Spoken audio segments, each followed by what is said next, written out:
In the meantime, moving on to our next session, our next panel is on the future state of the industry, 5G, cloud, and edge ecosystems.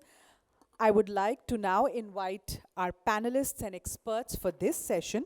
We have with us Saurabh Mittal, Head Product Management Solution and Integration Network R&D Bharti Airtel, ICT professional with more than 22 years of wide-ranging experience of telecom industry with various perspective of technology both from strategic as well as execution level. His key expertise includes network transformation, network design and planning, network architecture, network evolution, NFV, SDN, 5G, LTE, managed services, standards, WAS, signaling, RFP planning and evaluations, CAPEX and investment management, and solution management. Let's invite on stage Mr. Saurabh Mittal.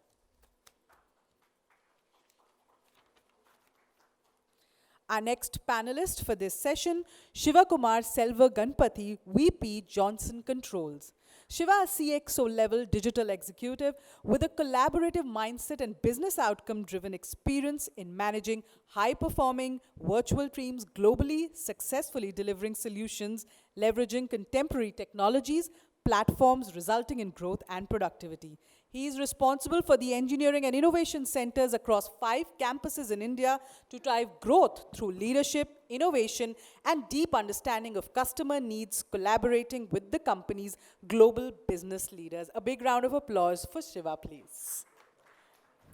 And our third panelist for this session is, you've heard him before, Samir Vuyuru, Head of WW Business Development for Communication Service Providers, Amazon Web Services.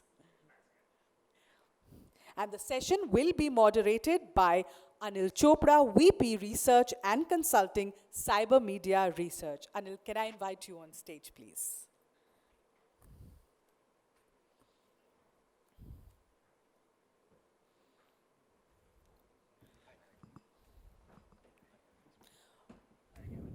Welcome, everybody, and over to you, Anil. Thank you. Am I audible at the back? Am I audible? Oh, I think we're just, between them and lunch, so that's why I'm not able to hear anybody. But just to respond to Shubhendu's comment, no, Shubhendu, I'm not cursing you. In fact, you've kind of set the context for our discussion by actually talking about all the wonderful use cases of 5G, its economic impact and all those things. It's amazing to kind of hear all that out. And, if I were to look at some of the market data, it really goes along with whatever was being said in terms of the predictions and the growth in the entire market. And so we're not going to discuss use cases, so that job is made easier. But I think it's important to really understand the key technologies that are going to be enabling 5G rollouts, that are going to be enhancing 5G rollouts, which is basically cloud and edge computing. And if I were to look at some of the numbers to real quickly talk about that, I think there's a massive amount of growth expected in all 3 areas. 5G, I think 40% of subscribers predicted in the next 5 years are going to be on 5G. That's the kind of growth we're talking about. Cloud, has, I think, already seen about 30% growth over the past year itself. And if I were to look at edge, around 40% growth expected in this area in the next 5 to 7 years. That is the kind of growth we are seeing over here. So it's important, I think, to really talk about the role of all these technologies in enabling 5G rollout. So let's start with you, Samir, on, if I were to look at, I think 5G standard has been written to be cloud native, right? Now, but what's the best way to use the cloud, when you talk about using 5G? Is it hybrid? Is it private? Or is it using one of the hyperscalers like Amazon? What is your suggestion? Wow, that's quite a wide question, Anil. So I think you got to look at it in terms of, we've all talked about the return on capital here, right? There's 2 ways to inflect return on capital. One is grow the top line, which is what I talked about earlier today. But equally important, reduce the amount of capital expenditure, right? So pick the best combination of technologies that enable you to do both. Call me biased, but I think the public cloud allows you to inflect both sides. We've talked about how much money and where our telco partners are making with us in my session earlier. But on the flip side, taken to an extreme again, there is no capital expenditure if you build your network on AWS, right? It is a pay-as-you-go model where you align the revenue streams with your costs, which is ideally what you want to do, and not overbuild. Take advantage of the elasticity, take advantage of the geographic reach. If the infrastructure is already there, why not use it? Absolutely, I think very valid point. Pay-per-use infrastructure is already there, so why not just use that? So absolutely good point. Thank you, Samir. Shiva, would you like to add on to that? And of course, Johnson Controls has been into a lot of automation and building automation and all that. So obviously, edge becomes really important for you. How is it really now becoming a viable choice now when we look at the edge? And now, is it going to really enable 5G scaling as the need arises? And are we really seeing kind of edge computing in 5G as the next level of digital transformation? Hello, can you hear me? Thank you, Voice and Data, for giving me this opportunity. Wonderful question. I think we are going to look at how 5G can really accelerate in terms of edge and cloud-based offerings to our customers. If we start from the customer-centric perspective, let's say within here, a quick role play. Let's say we have Saurabh as an enterprise customer, and we wanted to develop cloud-native apps leveraging AWS, and definitely we wanted to integrate a rating engine from Danielle's organization, and then we from Open Blue platform as part of Johnson Control, let's say, want to give an asset monitoring app or a sustainability monitoring app or a connected security app. In order to do that, I think the fleet and the diversity of devices and assets we have from an enterprise context is pretty huge. It's local to a particular country and then to a region and across the globe as well. So here we are looking at both cloud and the edge. And definitely, as previous panelists and the speakers spoke, I think 5G is going to be a key accelerator for this kind of IT and OT integration. And particularly the scale, and also from a cloud native perspective, it's going to be very, very important to provide a tailored bundle-based offering to our customers, because particularly in the Indian context, the customers are very diverse from a commercial standpoint. We have large, ambitious enterprise customers who can afford, and then we also have set of all customers who are very price sensitive. So that is where I think both cloud native and edge are going to play a key role in terms of handling this monsoon of data to provide rich experience to the end customers. That could be businesses, enterprises, and consumers across the verticals. So you definitely feel that 5G and edge are truly going to lead to the next level of digital transformation. Definitely, definitely. Okay. Saurabh, just if you'd like to add on to what Shiva said about 5G and edge, but I think more importantly, if we look at 5G, and that the discussion happened earlier also, it's what should I say, massive and ultra reliable machine type communication is what 5G really offers, right? So and then we've got cloud, working along with that. So do you really see this as, a game changer in terms of delivering 5G services and, establishing some of the real good use cases, some of the ones that we heard in the last discussion? Yeah, sure. Thanks, Anil. And first of all, thanks to CyberMedia and Voice and Data for giving me the opportunity. I sat through the morning sessions, and so let me actually give a little bit of acronym to define 5G as I see, right? And India is a cricket crazy world, and 5G is associated with speed.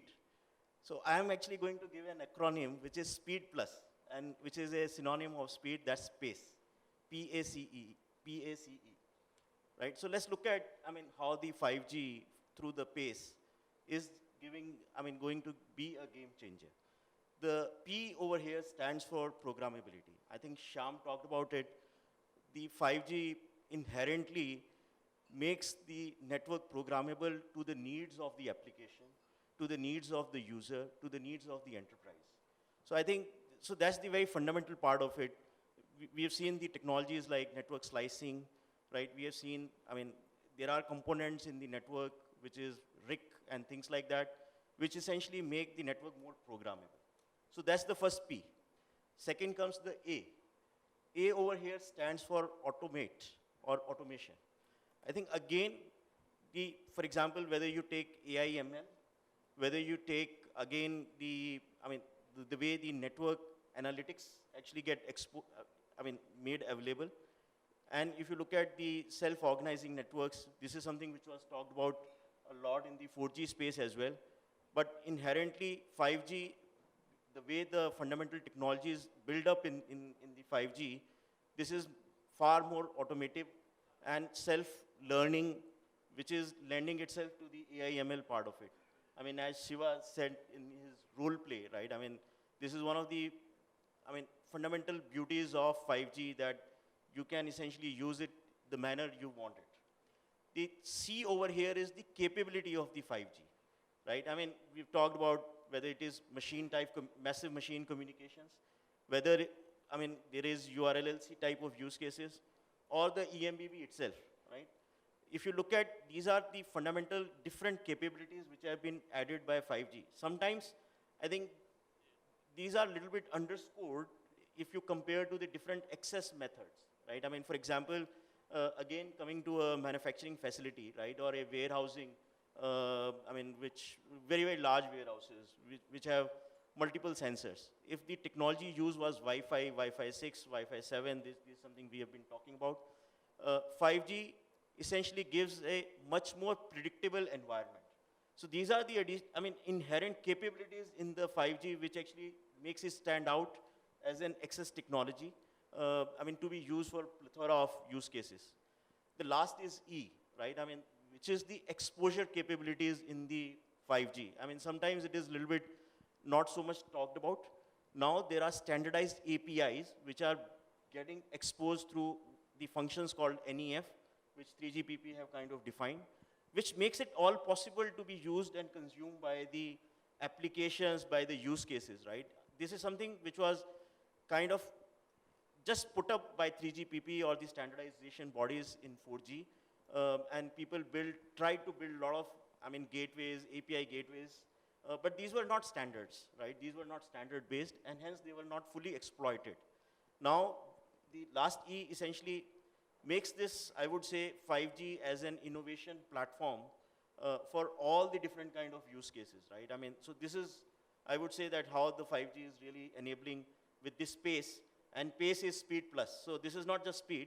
I think this is the pace of 5G which makes it differentiator and a game changer. Thank you. Absolutely. Thank you so much, Saurabh. I think wonderfully explained the PACE framework and how 5G is going to really enable this entire next generation of transformation, I would say. Speed plus and, so many different applications. Just to extend that further, Samir, I'll come back to you on, what you said about there's an infrastructure, use it, right? And I think you've been kind of handling the telco business in the US, right? If I were to look at using the public cloud for, telcos, how do you really look at, the data security and regulatory requirements of some of the telecom workloads? Yeah, so fundamentally, security is job number one for us at AWS, right? And you will hear that over and over again. So all data is encrypted all the time, at rest, in transit, right? And we use quantum key encryption and all of that. We've been selected by national security agencies, by financial exchanges, and so on, healthcare, real-time applications. So it's something that we deeply understand. But I want to pivot to the edge, right, for a minute in this. So we tend to associate edge with low latency. But our view is that the edge serves three laws. One is the law of the land. When you need the data to be within a certain geography or in a certain enterprise, that's when you bring the AWS cloud into that environment, whether it's a county, whether it's a state, whether it's a single enterprise. So that's the law of the land, right? The second biggest driver is the law of economics, because it is going to be impossible to transport all of the data generated to a central processing facility or a central cloud location for it to be acted upon intelligently. So the ability to intelligently distribute processing, storage, algorithmic execution for AI/ML, where the data resides, takes your costs down 80 to 90%, as we've seen in a computer vision use case. Otherwise, you're paying for petabytes of transport to a central cloud. And then comes the law of physics, which is latency, right? And what you'll find is that in a lot of places where we have infrastructure, just do a ping to the AWS cloud. You will see 20 to 30 to 40 milliseconds today without an additional edge. And where we need that additional law of physics constraint, we have multiple engagements with telcos, such as yourselves here, where we have partnered with a service called Wavelength, with Verizon, with KDDI, with Vodafone, and so on. We have Outpost, which is a private MEC, right? We have IoT Core, which sits on the devices themselves and provides decisioning there. So the edge is really wherever the data is. And that's the mental model you should be looking at through those three laws. Okay. I've asked one question to each panelist, so I'm just going to pause there and see if the audience has any questions on any of the things that have been said. Just to test if they've been listening. Yeah, we are standing before the lunch. Yeah, what are the three laws? So any questions from any of your audience? I'll ask you a question. Please. 5G has spawned a number of MVNOs in the United States. Do you think there is an opportunity for that to happen? If so, why? And if not, why? I can take it because we've deployed quite a few MVNOs running natively on AWS today. So I've been privy to why they have done it. And the reason actually has nothing to do with 5G. It is about the industry expertise that they bring, right? If you make 5G a simple bolt-on and trivialize the deployment of it, the economic structure is that connectivity is only 10% of the total consumption of an enterprise. The people who are serving the other 90% are the industry-specific SIs, the industry-specific IP owners like Johnson, right? And for them, it's a simple add-on at this point. 5G is cloud native, which means you can click a button and turn it on. And so you're going to start seeing competition in that private network space from people who are deeply embedded and know the industry. And that's why these enterprise-specific mobile virtual network operators are easy to deploy now.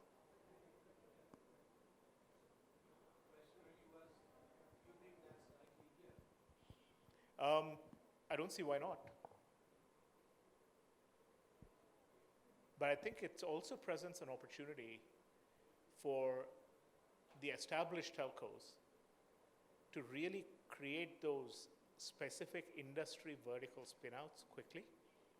If you look at the S-curve, just create a bunch of startups. You need 2 people, 3 people who are really familiar with the industry and the tools that are available out there.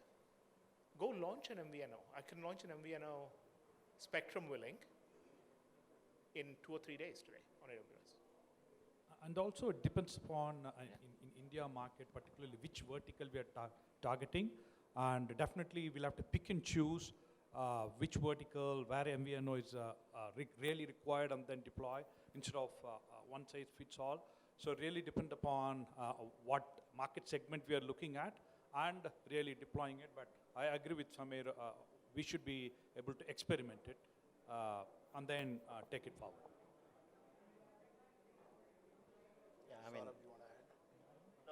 being from a service provider is a very tricky question to answer for me. I think the only thing I will add to what just Samir said is that, at the telco side, we are investing a lot on the industry verticals, right? I mean, whether this is a MVNO or whether this is within the larger telco umbrella, I think that's immaterial. What is important is what Samir said is that it's important to experiment. I think there are, if you look at from what earlier was said by Sham, Kilan Saab, at the end, the service experience has to be predictable for these use cases to succeed. And everybody brings their own expertise. I think telcos bring the expertise of running the network and ensuring the KPI SLAs which are required for these industry verticals to succeed. Because look, if it is just connectivity, there are technologies like, whether it is LoRa, whether it is Wi-Fi 6 or 7, which exist, right? It's not that, they don't exist and, IT, wing of the enterprises don't know to operate it. Where 5G becomes more different is the predictability, ensuring the KPI SLAs, which are needed to make these new use cases succeed. And this is where the telcos are great at.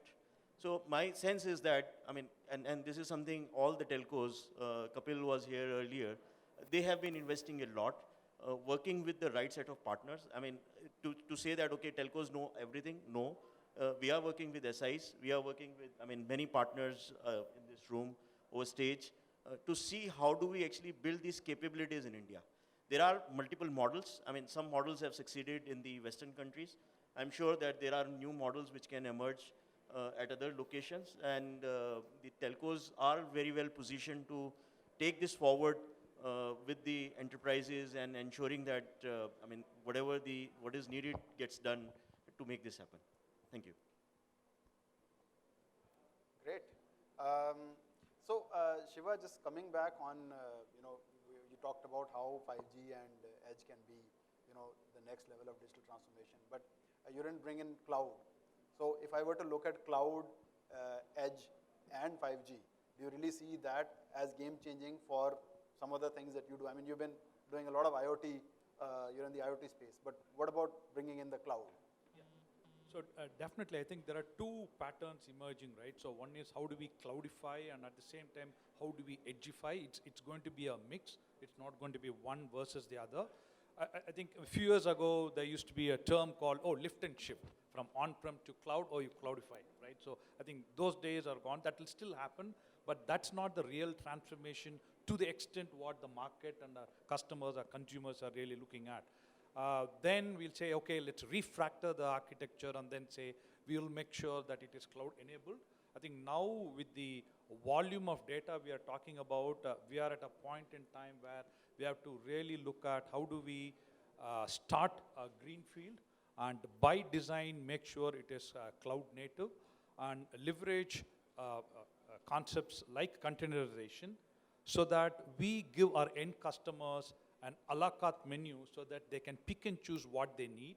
Because remember, we were also talking about return on investment and how do we grow both the top line and the bottom line.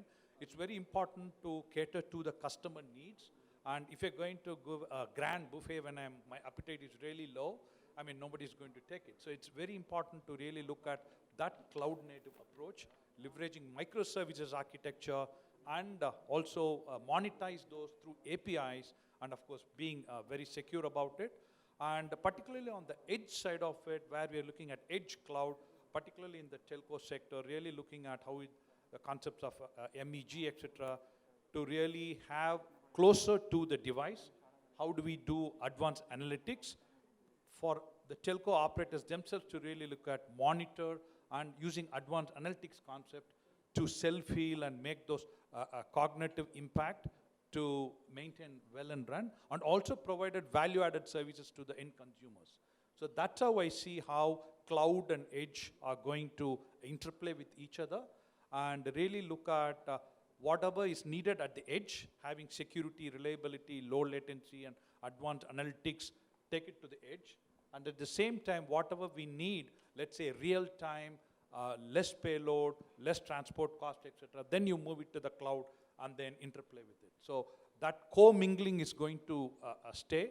And that's the pattern we are looking at. So if I could add on to that for a minute, the mental model of the edge has got to change, right? The edge is wherever the data is. So speaking for AWS, if you're in Metro Bombay, all of Metro Bombay is the edge, right? Because we have a region there.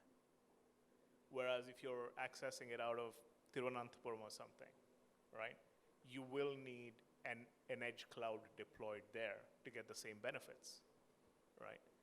So in our view, there is no discrete edge, there is no discrete cloud. The cloud extends and stretches to wherever the data is, including on the smallest chipsets available that run sensors, right? That is also the edge, that is also the cloud. There is no difference. Thank you. As we have about 7 minutes left and we are holding them for lunch, I'm going to ask one last question to all of you. The importance of partnerships between cloud, edge, and 5G and the telcos. I think that there's a lot of partnerships that we're seeing happening, between telcos and the other providers, the hyperscalers and all that. So I think it's important to talk about the advantages of doing that and how it's really going to scale up 5G deployment moving forward. So we will start with you, Samir, and then we can. Sure, I'm going to use real life examples, right? In 2021, we announced that Dish Networks in the United States was building a cloud native network on AWS. In 15 months, without any infrastructure investment, it is serving roughly 100 million population today. Right? It absolutely is.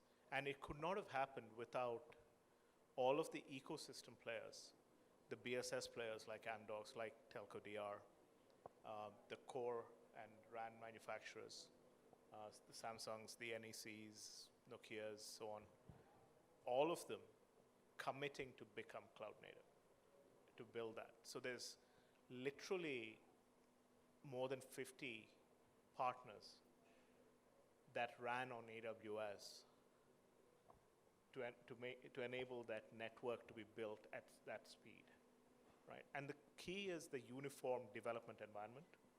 Everyone's operating on the same environment. One of them doesn't have their own private stack, another one doesn't have their own private stack, they're all operating on the same.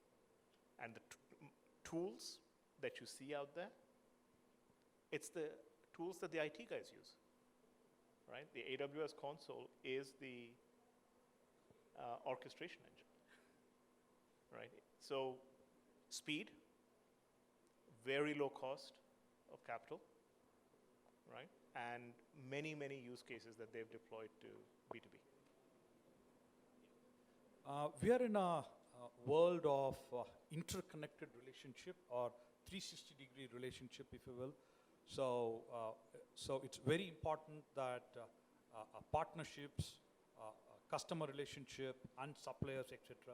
We wear different hats depending upon the context in which we are in. And particularly with telcos and hyperscalers and 5Gs, etc., we also have another set of stakeholders to cater to. And when we talk about transformation, it's our collective responsibility to really make sure that we responsibly transform.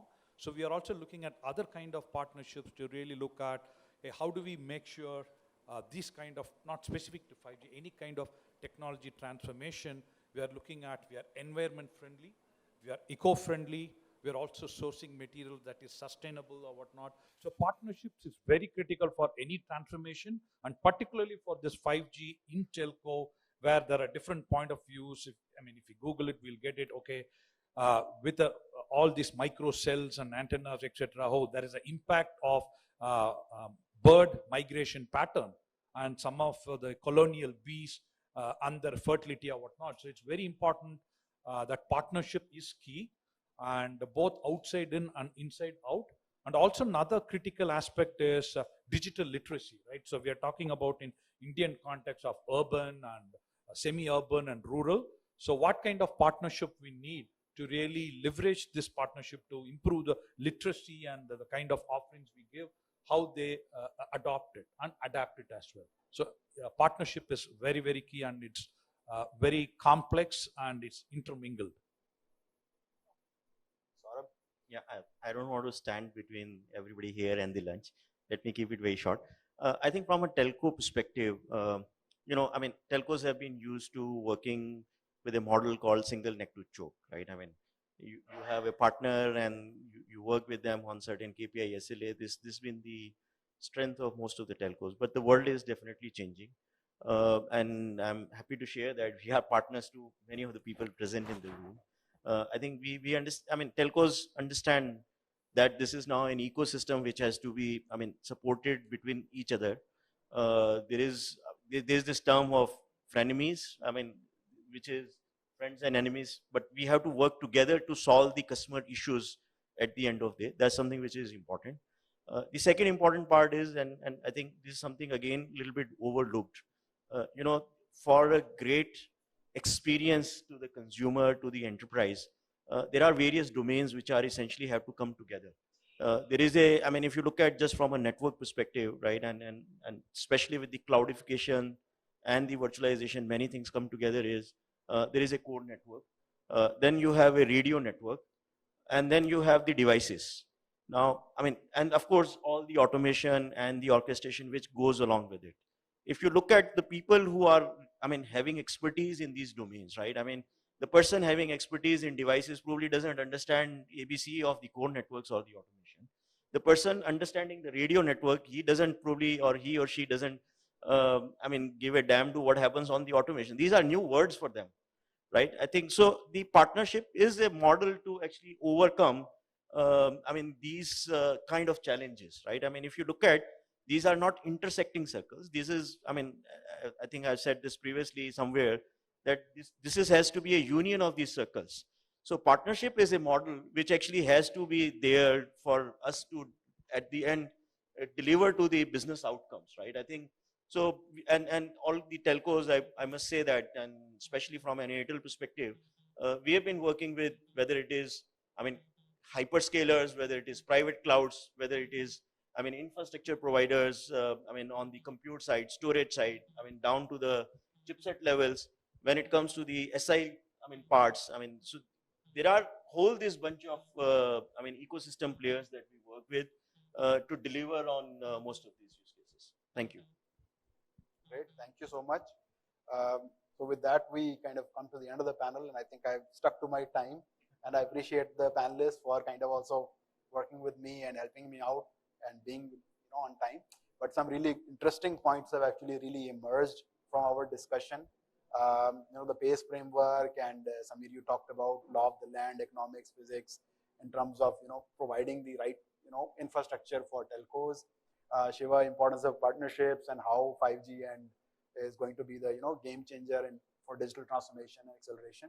So thank you for that. Thank you so much to all of you. Thanks for listening in patiently. I think we'll not stand any further anymore between them and lunch. So I'll end the panel now. Thank you, and over to you. Thank you so much, Anil. But I would just request you to stay on stage for just 30 seconds so that we can felicitate our panelists who have come here and given us such insights. Can we have the mementos, please? Also requesting the audience to fill the feedback form. You can either keep them on your desk, we can get it collected, or you can give it at the registration counter outside. Your feedback is very important for us to better ourselves and deliver quality to you every time you come for a conference. So please don't forget to fill your feedback form. Ladies and gentlemen, after the memento ceremony, we will be breaking for lunch. I would request you to please assemble back at 2:30 in the hall. 2:30 we will start our next session, so it would be nice if everybody can be 5 minutes before time and be seated on their seats. It would help us to start the proceedings on time. Thank you, gentlemen, for this panel discussion, and thank you, everyone. Let's break for lunch and meet back at 2:30.